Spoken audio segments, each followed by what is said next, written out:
The wind howled across the battlefield of Kurukshetra. The sun, a blazing ball of fire, began its slow descent behind the horizon, bathing the dusty plains in hues of orange and crimson.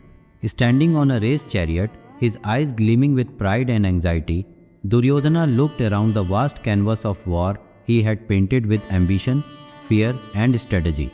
He clenched his fists, trying to calm the storm brewing within him.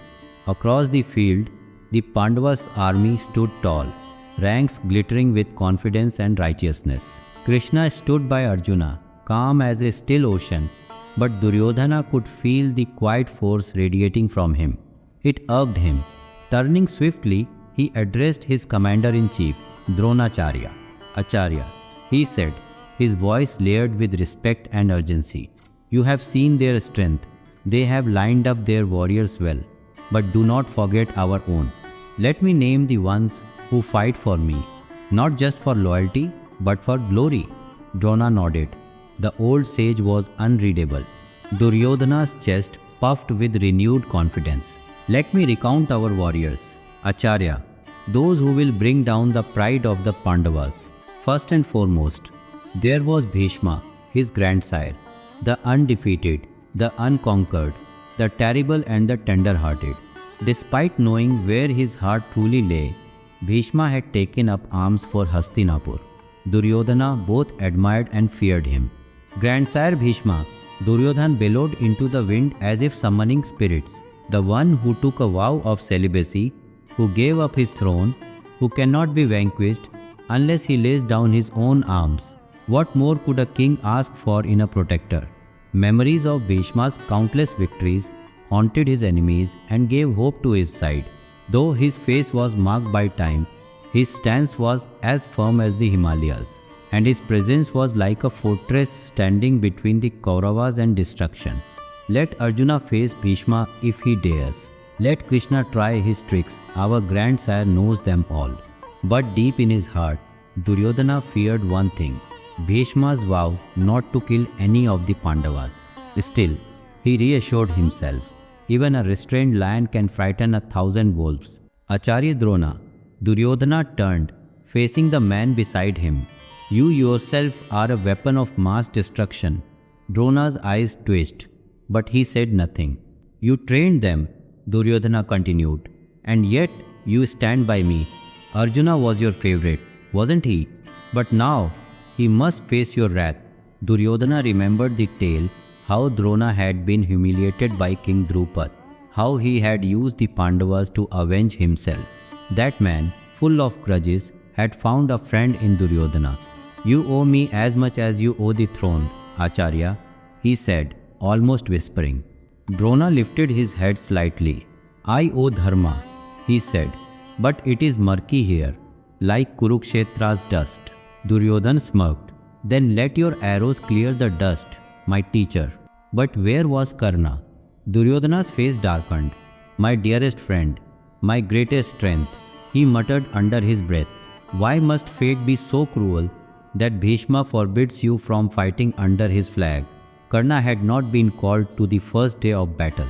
Bhishma had insisted on command, and he had conditions, one of which was Karna's absence. Still, Duryodhana thought, when Bhishma falls, Karna will rise like a blazing sun. He remembered their first meeting, Karna, a charioteer's son, humiliated for not knowing his lineage, and Duryodhana, ever hungry for power and loyalty, had made him king of Anga. People call me selfish, he chuckled, but Karna never did. He sees my truth, and I see his. He imagined Karna in his golden armor, eyes burning with fury, a smile that challenged fate itself. When you arrive, my brother, you will strike fear into the heart of Arjuna. You will. Duryodhana now turned his attention to the others. There is Ashwathama, he exclaimed, son of Drona, as fierce as Rudra himself. He does not care for dharma or adharma, only for victory.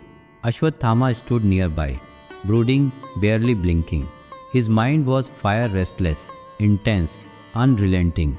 There is Kripacharya, the silent killer, the one who watches and strikes only when it is sure to wound deeply.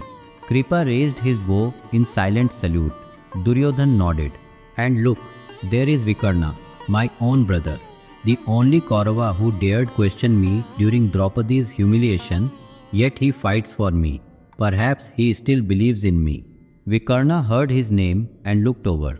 Duryodhana smiled, but his brother did not smile back.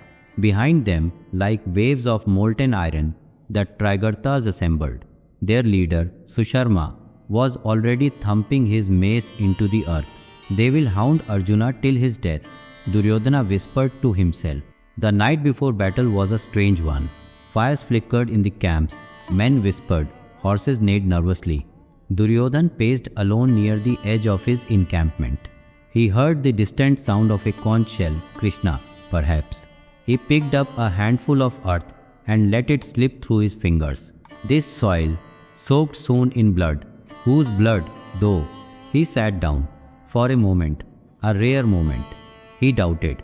He thought of his childhood, of Bhima's bullying, of Yudhishthira's righteousness, of Draupadi's laughter. Am I wrong? He asked the darkness, but the night gave no answer. He stood abruptly. No, I have built this. I will not let it fall. Morning. The first light broke over Kurukshetra.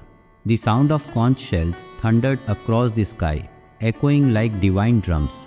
Duryodhan stood fully armored, surrounded by his generals. His heart pounded like a war drum. He saw Arjuna raise his bow. He saw Krishna lift the reins. He turned to Bhishma. Grandsire, he said, bless us with your power. Bhishma smiled gently. I shall fight, but I shall not slay.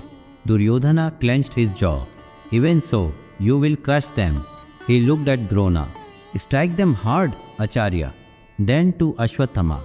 Let your fury dance. He looked across the battlefield and raised his sword. This is not just a war of dharma, he roared. It is a war for legacy, for pride, for kingship. Thousands of warriors shouted in unison. Victory to Duryodhana, victory to Kauravas. A sharp silence fell. Then a single arrow soared through the sky. Bhishma had fired the first shot. Like a dam broken, the war began. Arrows rained, maces clashed, elephants trumpeted, the ground shook. Duryodhan fought with madness and might, slicing through enemies, his laughter echoing even as he bled. He saw Drona spinning like a storm, cutting down scores. He saw Bhishma shining like a god, arrows forming a halo around him. He saw Ashwathama roaring like a lion, uncontrollable. But he also saw Arjuna a comet in human form. He saw Bhima crushing skulls. He saw Abhimanyu dancing between death. By nightfall, the battlefield was soaked in blood. Yet Duryodhan smiled. They haven't broken us, he whispered. Not today, not ever. And as the stars claimed the sky again, Duryodhana whispered into the wind, let me recount to you the leaders of my army, not because I doubt, but because I believe. He closed his eyes. We shall write our names into history with sword and flame.